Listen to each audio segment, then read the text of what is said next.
The number of cable providers across the U.S. is getting a little smaller, with cable giant Charter Communications now saying it's buying out rival Bright House Networks. Charter just took a giant leap forward. Tuesday, Charter announced the two companies had come to a definitive agreement, with Charter paying $10.4 billion in cash and stock for Bright House. Prior to the deal, Bright House was the sixth largest cable provider in the U.S., with about 2 million customers across Florida, Alabama, Indiana, Michigan, and California. Charter was the fourth, but the new acquisition will move it up the list. Charter CEO Tom Rutledge said in a press release, "This acquisition enhances our scale and solidifies New Charter as the second-largest cable operator in the U.S." The deal comes at a time when pay television services are rapidly consolidating. In 2014, Comcast announced a $45 billion deal for Time Warner Cable that would make it the cable provider for some 30% of the U.S. market. Similarly, AT&T announced its purchase of satellite provider DirecTV in May of 2014. Both of those deals are still pending approval from regulators,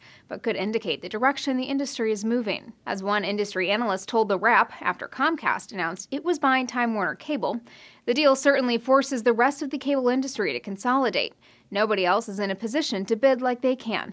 They annihilated the bidders. And as this Wall Street Journal chart shows, that's kind of been the case for the past 20 years, with the TV cable provider landscape continually narrowing into four main companies. What's pushing the recent consolidation is a familiar foe for cable: streaming companies like Netflix and Amazon Prime stealing customers. As the Huffington Post noted earlier this month, the number of U.S. households that have broadband internet but don't subscribe to TV grew to more than 10.5 million in the third quarter of 2014, up 16% over the same period in 2012. Charter stock was trading about $12 higher per share Tuesday. The deal will still require regulator and shareholder approval before it can go through.